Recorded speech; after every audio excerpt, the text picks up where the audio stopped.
Hello everyone, स्वागत है आप सभी लोगों का मेरे यूट्यूब चैनल पे। तो फ्रेंड्स, आज की इस वीडियो में हम लोग साइंस के कुछ इंपॉर्टेंट क्वेश्चंस देखेंगे जो कि आपके एग्जाम पॉइंट ऑफ व्यू से बहुत ही ज़्यादा बेनिफिशियल होगा। ओके, तो वीडियो जो है वो सबको अंत तक देखना है।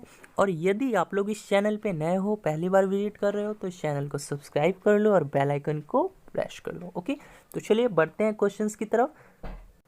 ओके गाइज, तो क्वेश्चन है आपका, अगर सर्किट में 100 सेकेंड में 500 कूलम आवेश का प्रवाह हो रहा है तो सर्किट में धारा कितनी है। देखो, बहुत ही सिंपल क्वेश्चन पूछ लिया गया है, विद्युत धारा चैप्टर से पूछा गया है। तो जल्दी से बताओ क्या आंसर होगा इसका। क्वेश्चन है, अगर सर्किट में 100 सेकेंड में 500 कूलम आवेश का प्रवाह हो रहा है तो सर्किट में धारा कितनी है। तो देखो, सबसे पहले तो आपको ये मालूम होना चाहिए कि ये जो क्वेश्चन पूछा है किस चैप्टर से पूछा है और यहाँ जो है किस फॉर्मूला का यूज होगा, है ना। तो देखो, यहाँ पर सिंपली आपको क्या पूछा है, धारा पूछा है, करंट की बात पूछा है ना, कि करंट कितना होगा। तो आप लोग को मालूम होना चाहिए कि जो करंट है उसका फॉर्मूला क्या होता है। ठीक है, तो देखो यहाँ पर आई जो है वो आपको निकालना है ना। और आपको जो टी है यानी समय जो है वो दिया हुआ है, कितना दिया हुआ है, 100 सेकेंड दिया हुआ है ना। और कुलाम कुलाम भी जो है वो मेरा दिया हुआ है, यानी क्यू, जिसको हम लोग कुलाम बोलते हैं। कुलाम को क्यू से डिनोट करते हैं। ठीक है, कुलाम बोल लो या आवेश बोल लो, बात एक ही है। तो कुलाम जो है वो भी आपको कितना दिया हुआ है, 500 दिया हुआ है। ठीक है, अब तो आपको पता चल गया ना कि आई जो है वो मुझे निकालना है। आई तो मुझे पता नहीं है, लेकिन फॉर्मूला मालूम होगा तब ना आप सॉल्व कर पाओगे। तो हमेशा याद रखना, आई बराबर मेरा क्या होता है, Q बाई टी होता है ना। अब तो बन जाएगा, यानी धारा बराबर मेरा क्या होता है, आवेश बटा समय होता है। ठीक है, तो अब बताओ कितना होगा। तो Q मेरा कितना है जी, Q मेरा 500 है। ठीक है, और समय कितना है मेरा, 100 सेकेंड है।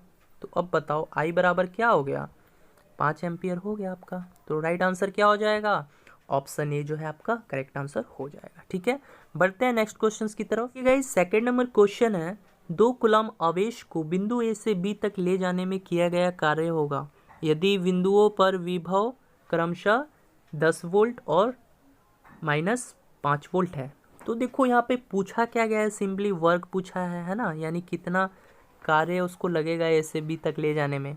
तो आप लोग को मालूम होना चाहिए कि आपको क्या क्या गिवन है, क्या क्या दिया गया है। तो आपको क्यू यानी आवेश जिसको बोलते हैं वो दिया हुआ है, कितना दिया हुआ है, 2, है ना। और विभव यानी ए का जो विभव है वो कितना दे रखा है, 10 वोल्ट दे रखा है। और बी का जो विभव है वो कितना है, -5 वोल्ट है ना। यानी ए का जो विभव है 10 वोल्ट दे रखा है, बी का जो विभव है -5 वोल्ट दे रखा है। अब पूछा क्या गया है जी, तो वर्क। ठीक है, वर्क पूछा गया है। तो अब बताओ, यहाँ पे आपको क्यू है, ठीक है, और विभव को हम लोग वी से डिनोट करते हैं। ठीक है, वी जो है हो जाएगा वो मेरा पोटेंशियल डिफरेंस हो जाएगा, यानी क्यू हो गया, वी हो गया और मेरा डब्ल्यू हो गया। तो इसके बीच क्या रिलेशन होता है आपको ये मालूम होगा तो इजीली बन जाएगा, यानी क्यू हो गया, है ना, और वी का बात हुआ है और फिर डब्ल्यू का बात हुआ है। अब इसके बीच का रिलेशन क्या होता है, यानी अब फॉर्मूला किसका लगेगा, तो आप लोग को मालूम होना चाहिए। यानी विद्युत धारा से क्वेश्चन पूछ लिया गया है। ठीक है, तो V बराबर जो मेरा होता है वो क्या होता है गाइस, तो W बाई क्यू होता है। V मेरा क्या है, तो V मेरा पोटेंशियल डिफरेंस है, किन के बीच का डिफरेंस है जी, तो A और B के बीच का डिफरेंस है। ठीक है, आ गया समझ में। V जो है वो मेरा पोटेंशियल डिफरेंस है, विभवांतर का अंतर है। तो अब बताओ इन दोनों का अंतर कितना होगा। तो चलिए बता देखते हैं क्या होगा। तो 10 वोल्ट हो जाएगा, माइनस फिर -5 हो जाएगा। तो इनके बीच का जो अंतर है वो कितना आ गया, 15 आ गया। ठीक है, तो 15 हो जाएगा। वर्क जो है वो हमको निकालना है और क्यू जो है वो मेरा कितना दे रखा है, 2 दे रखा है। तो अब बताओ वर्क बराबर मेरा क्या हो जाएगा, 30 नहीं हो जाएगा, यानी 15 दूनी 30, यानी वर्क बराबर मेरा 30 जूल हो गया। बहुत ही सिंपल क्वेश्चन है। ठीक है, तो ऑप्शन बी जो है वो आपका राइट आंसर हो जाएगा। बढ़ते हैं नेक्स्ट क्वेश्चन की तरफ। ओके गाइज, नेक्स्ट क्वेश्चन है, चूहे को मारने के लिए प्रयुक्त किए जाने वाला विष है, कौन सा विष है, कैल्शियम फॉस्फाइड है, मैग्नीशियम नाइट्रेट है, जिंक फॉस्फाइड है या मैग्नीशियम फॉस्फाइड है। जल्दी से सब किसी को आंसर देना है, जल्दी से इसका राइट आंसर दो। चूहे को मारने के लिए किस विष का प्रयोग करते हैं हम लोग, तो जल्दी बताओ। तो जी हाँ, इसका राइट आंसर ऑप्शन सी हो जाएगा, यानी जिंक फॉस्फाइड, है ना। अब इसका केमिकल में फॉर्मूला पूछ दूं क्या होता है, तो क्या आप बता पाओगे? तो चलिए देखते हैं कौन कौन बता पाता है। तो जल्दी से बताइए, जिंक फॉस्फाइड का केमिकल फॉर्मूला क्या होता है, जल्दी बताओ।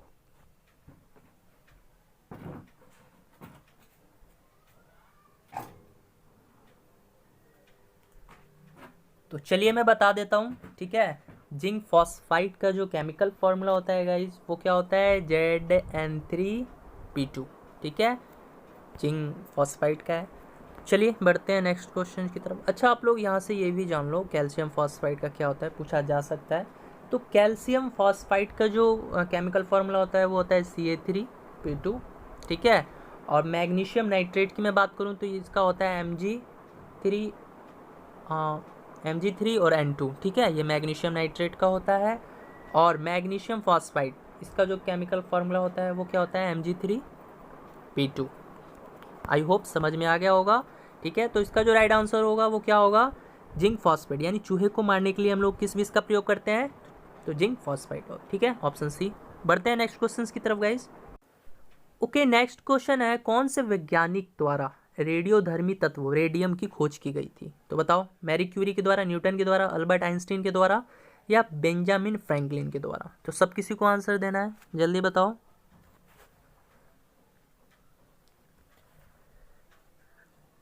तो जी हाँ, इसका राइट आंसर क्या हो जाएगा, मैडम क्यूरी, यानी मैरी क्यूरी के द्वारा। ऑप्शन ए जो है वो आपका करेक्ट आंसर हो जाएगा, है ना। और कब किया था इन्होंने रेडियम की खोज, ये भी पूछा जा सकता है, तो आप लोग नोट कर लेना, ये किया था 1898 ईस्वी में, ठीक है। और अब देख लेते हैं न्यूटन के बारे में। तो आप सभी को पता है गुरुत्वाकर्षण के नियम किन्होंने दिया था, तो न्यूटन जी ने दिया था, है ना। और गति के जो तीनों नियम है ना, वो भी किसने दिया था, तो वो भी न्यूटन जी ने ही दिया था, ठीक है। क्या आपको पता है गति के, हाँ, 3 नियम हैं, वो क्या है, कि आप लोग डिफाइन कर सकते हो? तो चलिए मैं बता देता हूँ सिंपली, ठीक है, जिन जिन लोगों को नहीं पता है वो जान ले। तो देखिए, न्यूटन ने गति के 3 नियम दिए थे, ठीक है, जिसमें से पहला नियम क्या था, यानी गति का जो पहला नियम था वो ये है कि कोई भी वस्तु तब तक विराम अवस्था में रहती है जब तक उस पर कोई बाहरी बल प्रकट ना कर दिया जाए, ठीक है। ये जो है, ये गति के नियम का, गति के जो है पहला नियम है, ठीक है। न्यूटन के गति का पहला नियम क्या बोलता है, कि कोई भी वस्तु तब तक विराम अवस्था में रहती है जब तक उस पर कोई बाहरी बल प्रकट ना कर दिया जाए, ठीक है। और इसी, यानी गति के पहले नियम को हम लोग जो है वो जड़त्व का नियम भी बोलते हैं। तो ये भी क्वेश्चन पूछ लिया जाता है कि गति के प्रथम नियम को क्या कहा जाता है, तो गति के प्रथम नियम को हम लोग जड़त्व का नियम भी कहते हैं, ठीक है, याद रखना। और अब बात कर लेते हैं गति के द्वितीय नियम, ठीक है। तो वो क्या बोलता है, कि वो बोलता है गाइस, किसी भी पिंड की संवेग परिवर्तन की दर लगाए गए बल के समानुपाती होती है, ठीक है। यानी किसी भी पिंड के संवेग परिवर्तन की दर जो है वो लगाए गए बल के क्या होगी, समानुपाती होगी, ठीक है। यानी ये भी पूछ लेता है कि जो गति का द्वितीय नियम है, दूसरा नियम जो है वो क्या दर्शाता है, तो वो हमेशा याद रखना है, F बराबर m/a, यानी फोर्स बराबर मास इंटू एक्सलरेशन, ठीक है। ये पूछ लेता है कि ये जो है F बराबर m है, ये गति के किस नियम के तहत है, यानी किस गति के किस नियम की परिभाषा है, तो आप लोग बोल सकते हो ये गति के द्वितीय नियम की परिभाषा है, F बराबर m/a, ठीक है। आई होप समझ में आ गया होगा। और गति का जो लास्ट नियम है, यानी तृतीय नियम है, वो क्या बोलता है, तो वो गाइस बोलता है कि प्रत्येक क्रिया की सदैव बराबर एवं विपरीत दिशा में प्रतिक्रिया होती है, ठीक है। तो गति का तीसरा नियम ये कहता है। और गति का जो तीसरा नियम है ना, वो किसके बराबर होता है, तो वो संवेग संरक्षण, ठीक है, बोल सकते हो संवेग संरक्षण के नियम के बराबर होता है, ठीक है। गति का जो तीसरा नियम है वो संवेग संरक्षण के नियम के बराबर होता है। और आप लोग ये भी देखे होंगे, क्वेश्चन में कभी कभी पूछ लेता है कि जेट विमान जो है, हवाई जहाज है, ये गति के किस नियम के तहत काम करते हैं, तो आप सभी को मालूम होना चाहिए, ये जो है गति के तृतीय नियम के अनुसार जो है वर्क करते हैं, ठीक है। तो गति के तृतीय नियम भी आप लोग समझ चुके हैं कि गति का तृतीय नियम क्या कहता है, ठीक है। आई होप समझ में आ गया होगा। और अल्बर्ट आइंस्टीन, ये जो है इनका एक बहुत ही बड़ा मतलब एक फेमस इक्वेशन है, ठीक है। वो भी पूछ लेता है, यानी डायरेक्ट पूछ लेगा, E बराबर mc², ठीक है। ये इक्वेशन किन्होंने दिया, पूछा जा सकता है ये, तो किसने दिया था, तो ये अल्बर्ट आइंस्टीन ने दिया था, ठीक है। तो ये भी जो है याद कर लेना। आई होप समझ में आ गया होगा। बढ़ते हैं नेक्स्ट क्वेश्चन की तरफ। ओके गाइज, नेक्स्ट क्वेश्चन है, अभी अभी पैदा हुए बच्चों की श्वसन दर यह होती है, क्या होती है जी, प्रति मिनट 32 बार, प्रति मिनट 26 बार, प्रति मिनट 18 बार, या प्रति मिनट 15 बार। तो जल्दी से इसका राइट आंसर दो, सब किसी को इसका राइट आंसर देना है। यानी अभी अभी जो बच्चा पैदा हुआ है तो उसकी जो श्वसन दर है वो क्या होगी, यानी वो 1 मिनट में कितनी बार सांस ले सकता है।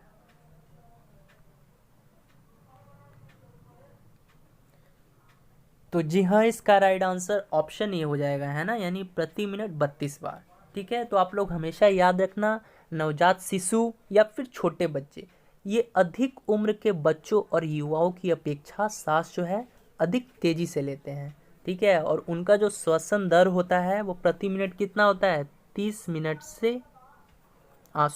से 60 बार होता है 1 मिनट में, ठीक है। तो आप लोग जो याद रखना, जो नवजात शिशु होते हैं, छोटे छोटे बच्चे होते हैं, वो बड़ों की अपेक्षा जो है 30 से 60 बार सांस ले सकते हैं 1 मिनट में, ठीक है। बढ़ते हैं नेक्स्ट क्वेश्चन की तरफ। अच्छा, एक क्वेश्चन और भी पूछ लेता है, नवजात बच्चों में जो हड्डियों की संख्या है वो कितनी होती है, तो जल्दी से बताओ, जल्दी से बताओ, नवजात शिशुओं में बच्चों की जो हड्डियों की संख्या होती है वो कितनी होती है, नवजात बच्चों में हड्डियों की संख्या कितनी होती है।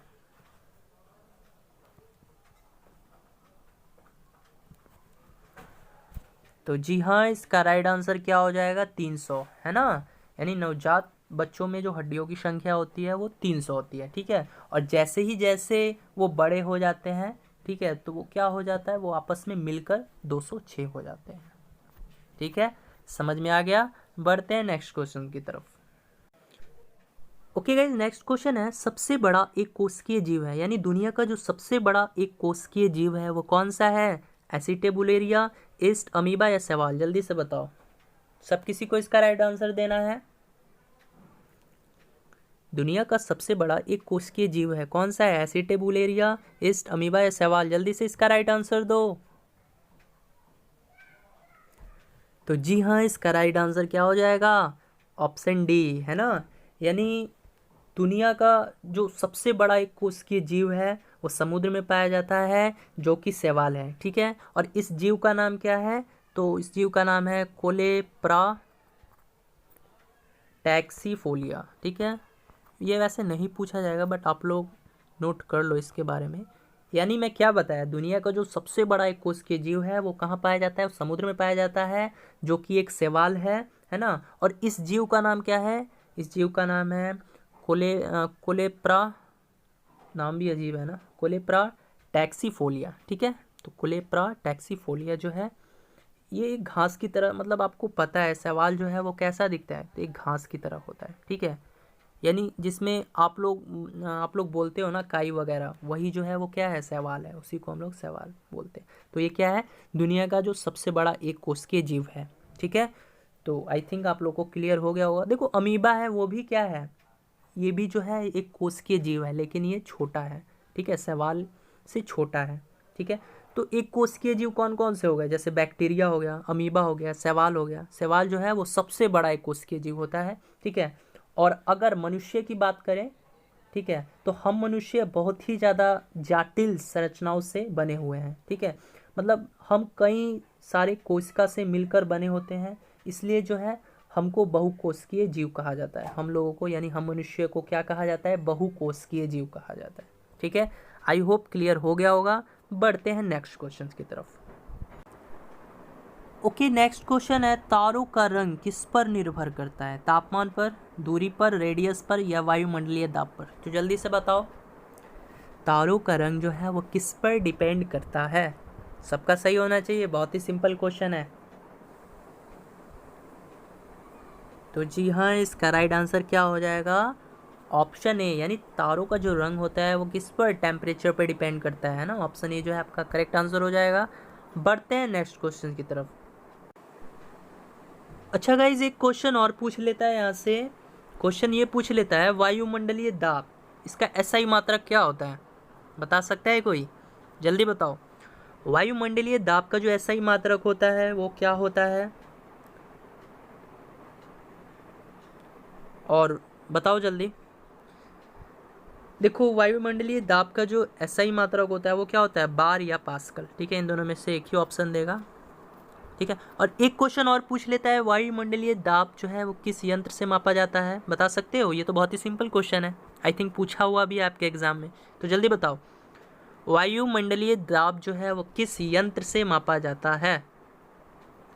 वायुमंडलीय दाब किस यंत्र से मापा जाता है? जल्दी बताओ। वायुमंडलीय दाब जो है वो किस यंत्र से मापा जाता है? तो जी हाँ, किससे मापा जाता है? बैरोमीटर, है ना। आई होप क्लियर हो गया होगा। बढ़ते हैं नेक्स्ट क्वेश्चन की तरफ गाइज। ओके, नेक्स्ट क्वेश्चन है गाइज, ओजोन छिद्र के लिए कौन सा प्रदूषक जिम्मेदार है? बताओ कौन सा है? CO2 है, SO2 है, CO है या CFC है? बताओ, ओजोन छिद्र के लिए कौन सा प्रदूषक जो है वो जिम्मेदार होता है?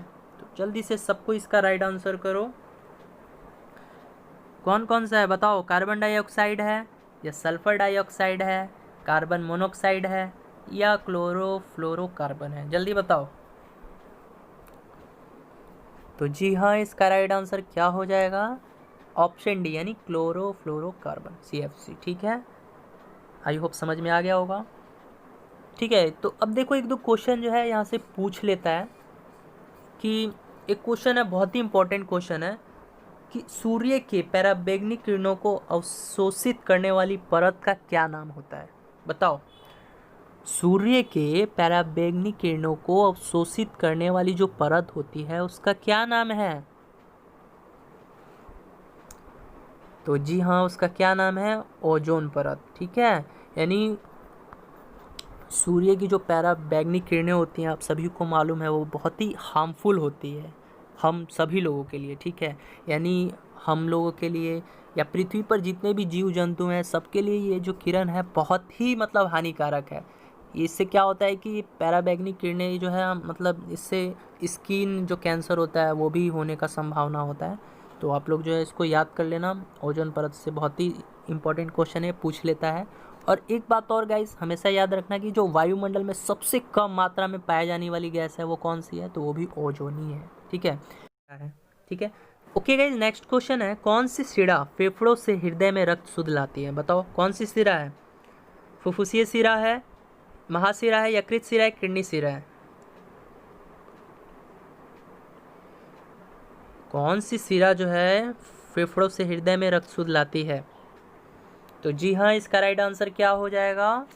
ऑप्शन ए, है ना, यानी फुफ्फुसीय शिरा जो है ये एक शिराओं का समूह है जो कि फेफड़ों से ऑक्सीजन युक्त जो है वो शुद्ध रक्त हृदय में भेजता है। ठीक है, तो ऑप्शन ए जो है वो आपका राइट आंसर हो जाएगा। फिर से मैं बता देता हूँ, फुफ्फुसीय शिरा जो होती है एक शिराओं का समूह होता है जो कि फेफड़ों से ऑक्सीजन युक्त जो है शुद्ध रक्त हृदय में भेजता है। ठीक है, तो ऑप्शन ए जो है आपका राइट आंसर हो जाएगा। बढ़ते हैं नेक्स्ट क्वेश्चन की तरफ गाइज।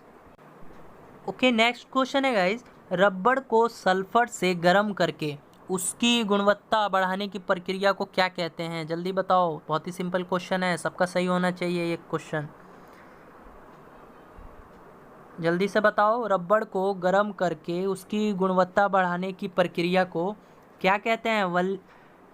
वल्कनीकरण कहते हैं, त्वरण कहते हैं, गैल्वेनाइजेशन कहते हैं, इनमें से कोई नहीं।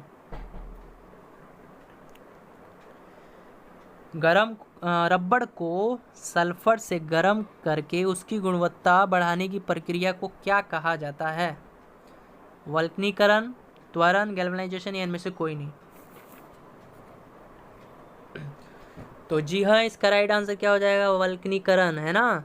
तो वल्कनीकरण जो है एक ऐसी रासायनिक प्रतिक्रिया है जो प्राकृतिक रबड़ को अधिक लचीला प्रदान करने के लिए इसमें सल्फर या इसके समान अन्य वस्तु को गर्म करके मिलाया जाता है। ठीक है, तो आप लोग जो है इसको याद कर लेना, वल्कनीकरण के बारे में पूछ लेता है। ठीक है, तो कैसी लगी वीडियो? यदि वीडियो पसंद आई हो तो इस वीडियो को लाइक कर देना और अपने दोस्तों फ्रेंडों के साथ शेयर कर देना। इस वीडियो में इतना ही, मिलते हैं नेक्स्ट वीडियो।